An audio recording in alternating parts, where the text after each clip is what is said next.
Vamos conversar com o advogado, também diretor executivo do Centro de Estudos das Relações de Trabalho e Desigualdades, Daniel Teixeira. Bom dia, Daniel. Bom dia.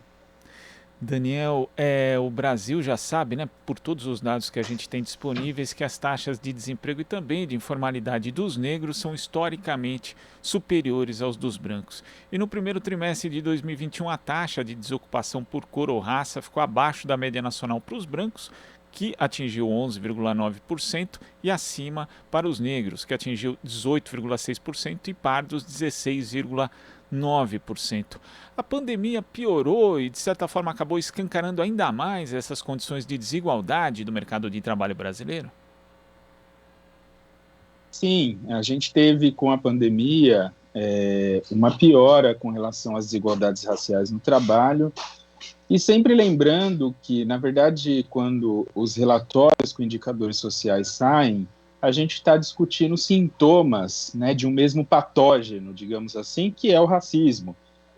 Racismo, é um sistema de opressão que cria e recria, retroalimenta essas desigualdades ao longo do tempo, né, quando a gente não tem medidas de ações afirmativas de equidade racial para fazer a correção necessária dessas desigualdades também nas instituições que são empregadoras. Portanto, com a pandemia a gente teve uma maior incidência, tanto de letalidade quanto de formas mais agravadas da doença, a gente tem isso na população negra em função do racismo que é estrutural, as desigualdades também ressaltam mais nesses momentos.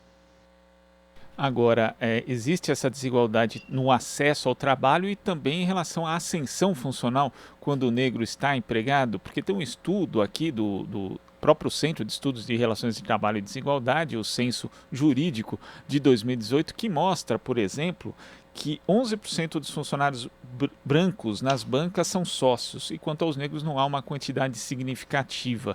Também nos cargos relacionados ao direito há uma quantidade significativa de negros na função de estagiários, mas quando na verdade vai ascendendo, essa participação vai caindo e até chega a sumir. Existe essa dificuldade também para a população negra em termos de ascensão funcional? Pois é, isso desde que o CERT existe, né, há 31 anos, os estudos na área de trabalho, seja junto a instituições sindicais, mas também mais recentemente e mais profundamente empresas, outras instituições empregadoras, mostram essas desigualdades, seja na entrada e depois na ascensão. Isso em função de uma cultura organizacional no Brasil que não é equitativa, que não lida bem ainda com relação à equidade. Ela reproduz mecanismos de racismo institucional. Um exemplo é a indicação.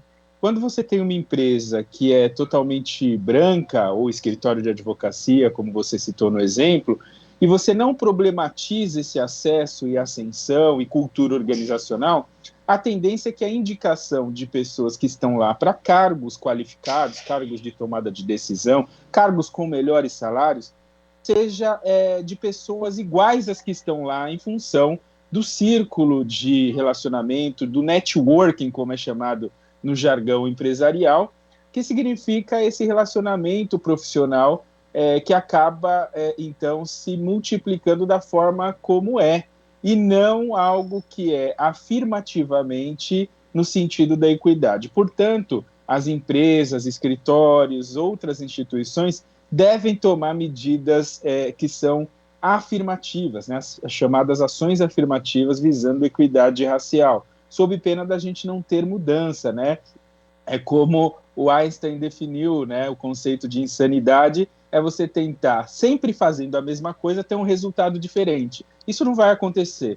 Então é necessário ter medidas que modifiquem essa cultura organizacional, essas práticas que são excludentes e que alimentam empresas monocromáticas, né, de uma cor só, só pessoas brancas, para que a gente tenha refletido nas instituições, nas empresas, escritórios, a população brasileira, que é isso que é o correto, mas para isso é preciso eliminar mecanismos de racismo institucional que estão funcionando ativamente, cotidianamente nas empresas.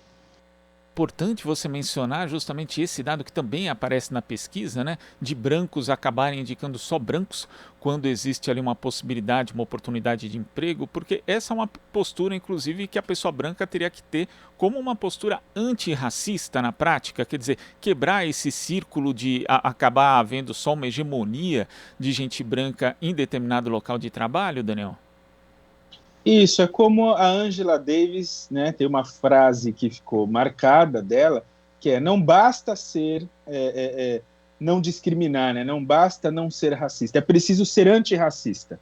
Então é preciso ter uma postura ativa no sentido da busca pela equidade, porque mesmo sem intenção, os mecanismos que estão colocados hoje são fruto de um país no qual de cada 10 dias de história, 7 foram sob escravismo.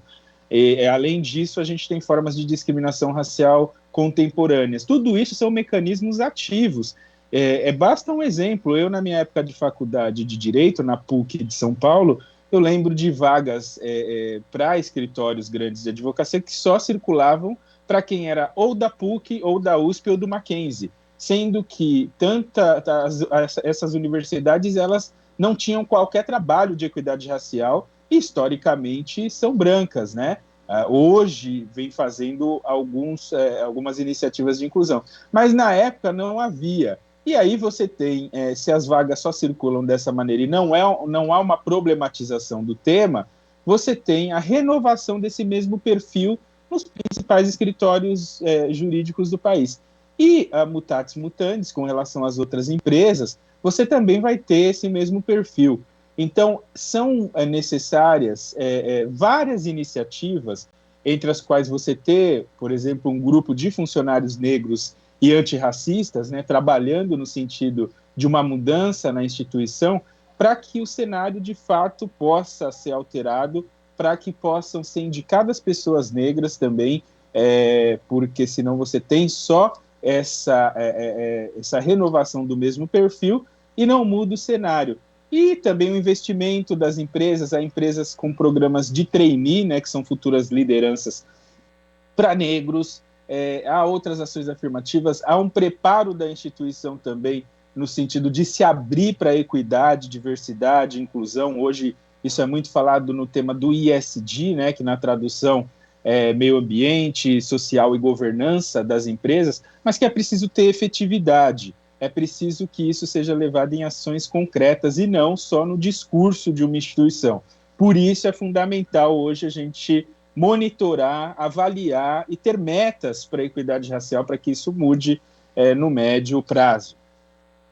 Você fala a respeito dessas mudanças que são necessárias dentro da cultura empresarial, da cultura corporativa de uma forma geral, na iniciativa privada. Agora, por parte do poder público, que tipo de ações poderiam ser tomadas? Nós já tivemos no passado a introdução de ações afirmativas, política de cotas, por exemplo, que garantiram uma possibilidade maior de inclusão no sistema universitário, mas no mercado de trabalho isso ainda não se vê tão presente. Que tipo de ações que o poder público poderia tomar nesse sentido também, da inclusão no mercado de trabalho, Daniel?